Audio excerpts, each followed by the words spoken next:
Tretja revolucija za Volkswagen. Kjer je bila pa prva, Hrošč. je kaj pa druga? Golf, pa kako ne veš tega? Ne vem. Tretja revolucija ID3. To je predvsem najbolj pomemben avto za Volkswagen v modernem obdobju. Tale ima 58-kvorno baterijo, pa 204 konje. Najbolj zanimivo je pa to, ne, da ima pogon in motor od zadaj. Je to isto kot Hrošč? Ja, se zato pa je revolucionaren. Ok, predvsem oprema First, zelo bogata, 20-ke so, tako da so res ogromna kolesa.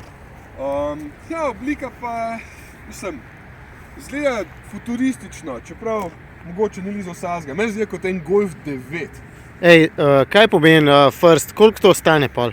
51 ur je tale brez subvencije, sta srednjo baterijo, obstaja še ena močnejša. Koliko pa lahko prevoziš? Ja, zdaj po zimi je 250 km, poleti bo verjetno tudi malo več. Žre pa tam okoli 25 kvur na 100 km. To ni tako malo, ne? Ja, ne. Najboljše pa tole, ne. Zasedeš in greš.